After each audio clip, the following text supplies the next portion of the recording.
Relish, pleasing or zestful flavor. A quantity just sufficient to flavor, to be pleased or gratified by, enjoy. We are hoping that what we bring to your table today might add some spice to your life. Ladies and gentlemen, welcome back to another episode of Relish. I am Rowan Miller, and this is Don Patterson. Don, how are you doing? I am here. I am present. Yeah. I am good. Yeah, I'm just getting through these busy winter months. But Yes, and we're coming close to the holidays. We are. What Yeah. fun. What joy. Get to see your family and enjoy Christmas season. Yes. Grandkids make Christmas worth it. Right. Yes. Yeah. Yeah, definitely. If you don't think you enjoy the holiday, wait till you have grandkids. Yeah, that's fun. I guess I have quite You a have bit a of waiting to do. Good thing I enjoy it now anyway. So There you go. Oh, yeah, you're right. You got a ways to go. Here's Yeah. my cards. Okay. I start with a question for you. All right. What character in the Bible is most like you? That's biblical comparison. Yeah. Most like you and why? See, it says why. Well, I would have to say Samson because he was super strong. Oh, yeah. No, Had the eye for the girls man. too. Okay. I don't know. This is tough. It is. I'm gonna think on this one. Okay. 'Cause I don't think I would. I'm pretty sure have I've too got good of an mine answer. down. I think I'm most like Peter Peter. because he was outspoken. I can be outspoken and a little bold. There's a couple times he speaks before he thinks, and I've been known to do that at times. And then once in a while, you'll notice in Acts, and then when Paul comes around and talks to him again later on, I think it's Galatians, and Paul has to get him back on task again because he's sort of wandered off especially on the subject of whether you eat kosher or not, Yeah. So Interesting. I'm afraid I will confess that I'm most likely like Peter, Yeah. whether it's a good thing or not, but yeah. Interesting. Yeah. Well, we'll jump into our questions here for you. Okay. So we'll start with the first one. How does the Lord tell us to handle our finances? Carefully. Like, how about our debts and investments and just finances in general? If you go back to the Old Testament, it basically says you don't borrow, because in borrowing you become a slave to the lender. Boy, I wish I could get that one right out of the top of my head. It's in the Mosaic Law, and I think it's in Leviticus. And so it's one of those things that he'd say, take care of your finances, but don't be dependent on anybody else. Mm-hmm. In fact, there's quite a nudge to make sure that you have got a pretty solid base so that you're able to give to others and not be needing to be given to. And to the point that he has a lot more to say to those who are landowners and those who have goods, because there's stipulations as to how when you harvest your field, you need to leave a little bit left behind, Right. so that those who are less fortunate can come and pick it up, and that would be their.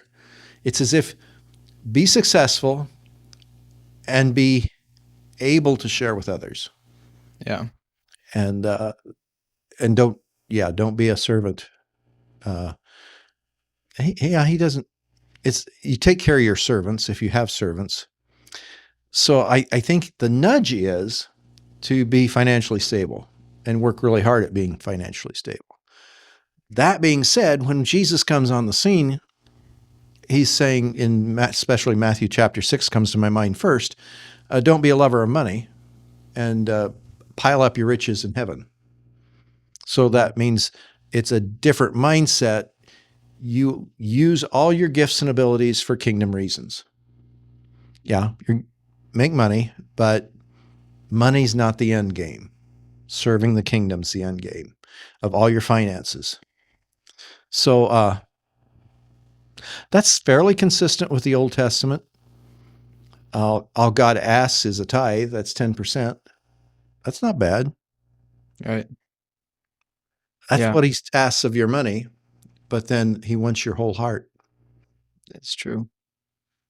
I mean, that is the lordship of God. I think we mistake lordship because we think lordship is, okay, yeah, he's my God. Big deal. And basically what Jesus was trying to say is love the Lord your God with all your heart, not 50%, not 10%, with all your heart, all your soul, all your mind, and Mark would have all your strength. Right. Samson. And then and he'd say the second is like unto it, love your neighbor as yourself.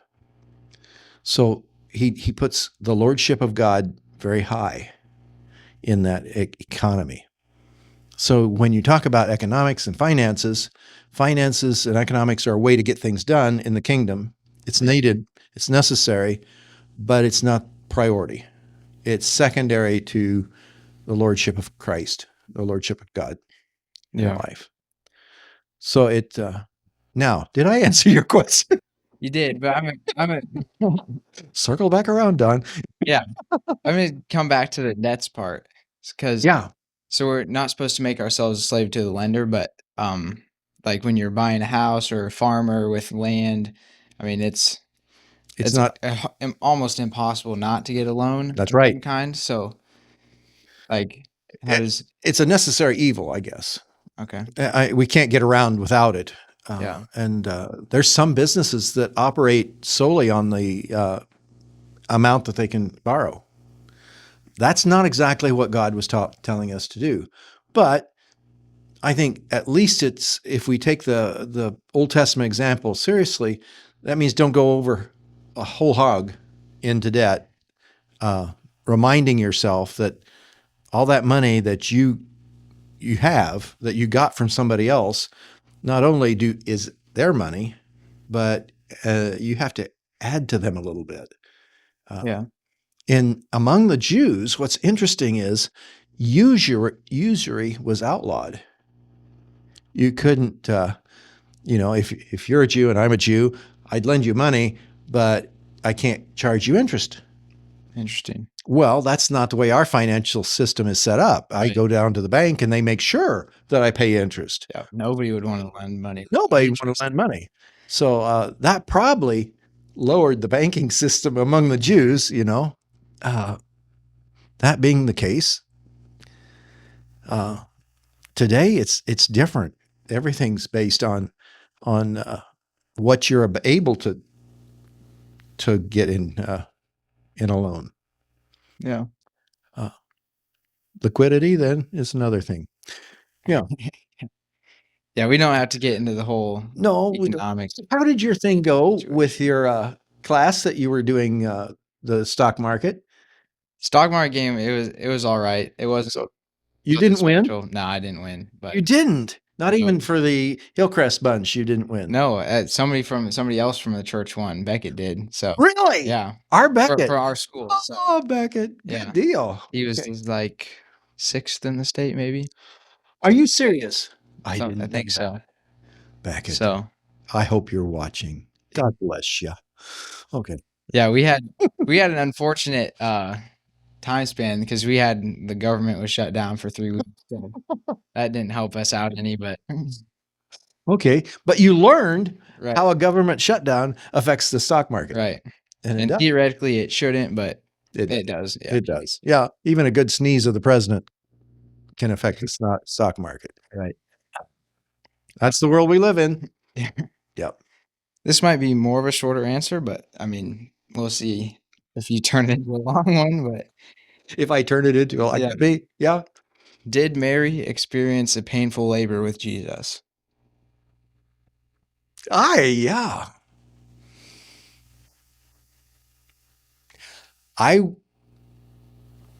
see nothing in Scripture that would say, but I'm sure God walked with her through it. Right. I imagine she had the same pain any woman would have with labor. Mm-hmm. And Jesus, what's interesting is later Jesus talks about a woman in childbirth and uses it as an illustration. Makes me wonder if Mary said, "And kid, you know how much labor you have having you."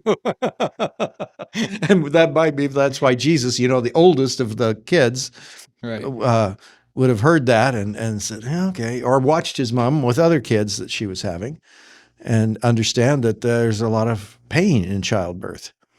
I would venture to say it was a normal birth and it was painful. But part of the reward is knowing that God was there, that this was a heavenly mission, if you will, and God was going to be present in it. Yeah. But probably not painless. Mm-mm. Yeah. You wouldn't think so, but you'd think if it was painless, then it'd be maybe written somewhere. I would think that it would stand out that way. Right. And giving birth to the Son of Almighty God would have its own ramifications. True. It's just different. Yeah. Not that it was bigger. Yeah, my mind goes in lots of different ways there, but I can't imagine that it would be painless. Yeah. Mainly, part of that is the Genesis 3 account would say that there's going to be pain in childbirth. And so it acknowledges that from the very beginning, first child being born. So I doubt if it was painless. Yeah. That was supposed to be a fast one, and I stretched it a bit. No, fine. You got to give some reason for your answer. It's that's true. You couldn't just say no, because that wouldn't help anybody. I guess I could have said no, but I did. Yeah. I wasn't going for the short answer today, I guess. Yeah. All right.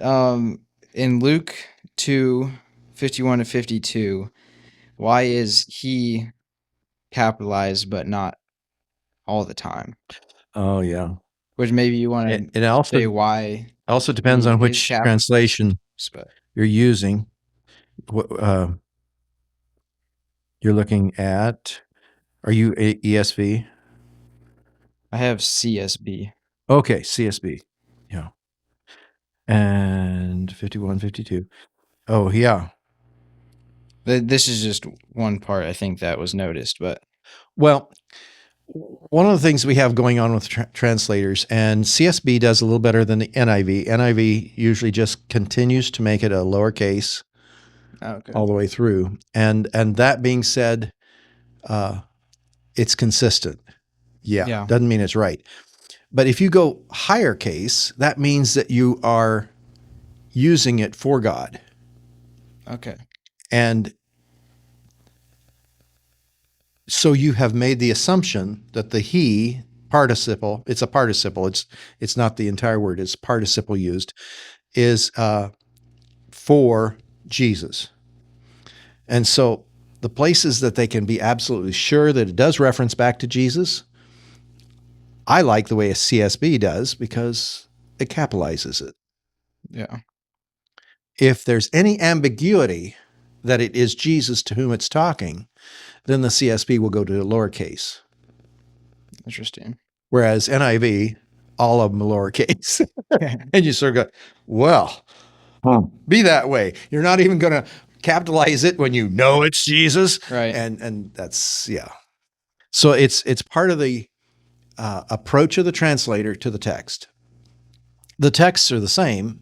CSB, what CSB is using, what NIV is using, the texts are the same. But it's the approach to the translation that made the difference.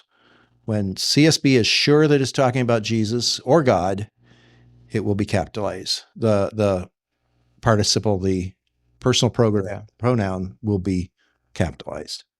Interesting. Yeah. So that's makes it a little fuzzy at times, but that's what it's, yeah. Yeah. Yeah, I like the CSV. It reads nice. Mm-hmm. It does. But I have my memorization in NIV, and when I go back and forth, it just messes me up. Yeah, it does. Yeah, I've noticed that several times, just because most of the Bible memory that we do was in the NIV. Yeah, all way back when you did Bible memory. Yeah, way back. Yep. Mm-hmm.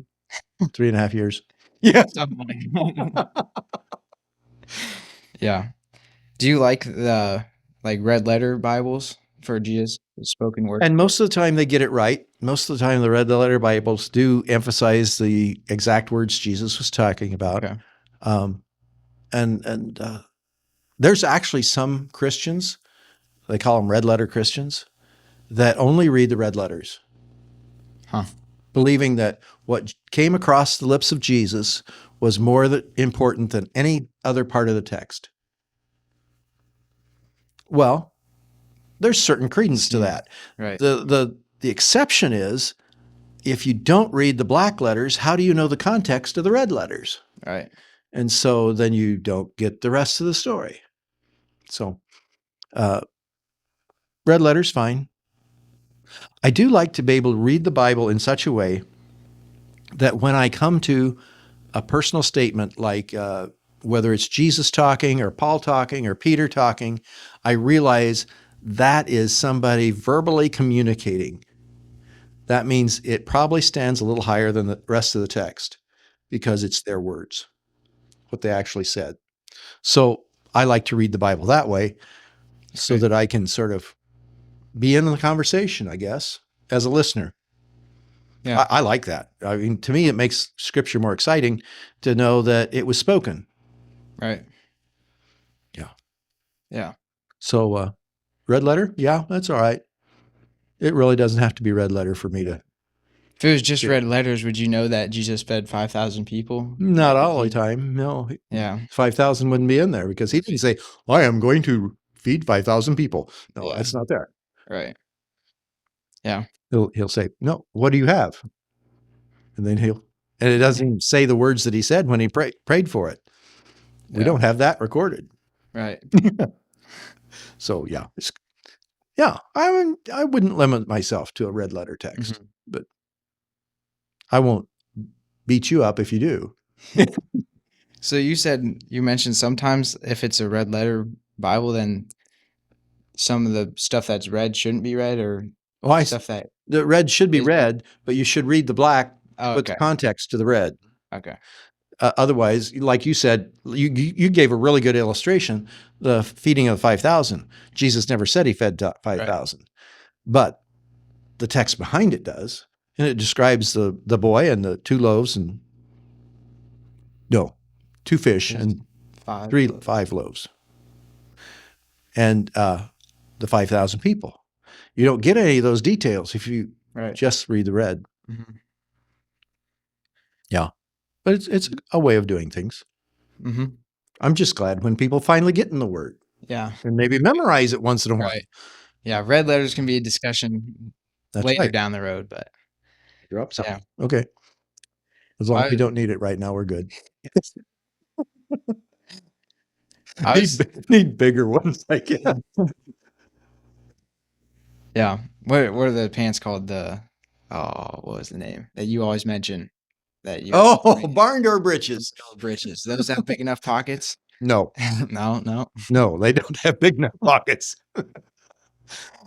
Can verify that. Yeah. Well, I was thinking about your first question for me.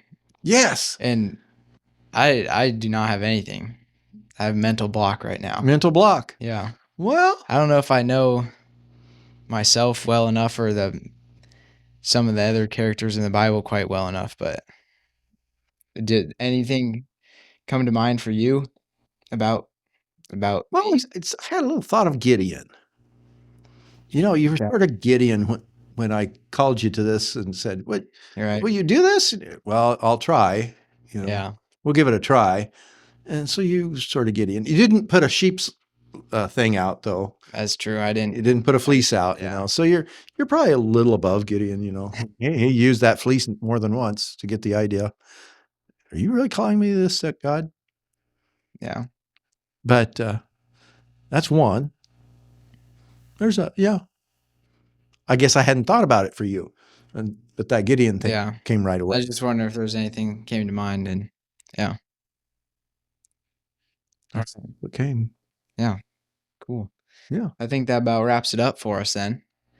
Okay. Yeah, you're in charge. Thank you guys for tuning in. Thank you, Don, for bringing us some insight. So yeah. Mm-hmm. Lots. Let's not overdo it. Feel free to share the video with somebody if you enjoyed it, and let us know if you have any questions or send them to that email that's on the on the YouTube. Right. You can send the questions there, and Alex will get them to. Yeah. Rowan. Yeah. All right. Well, it's been that kind of day. God bless you. Thank you guys for joining us, and we'll see you next time. Lord willing. Thank you for joining us for this podcast. Feel free to become part of this ministry by sharing it with others. Our goal is to help each other grow deeper in our understanding of who God is and His calling to us in our daily lives. Thank you again for joining us, and may God bless your day.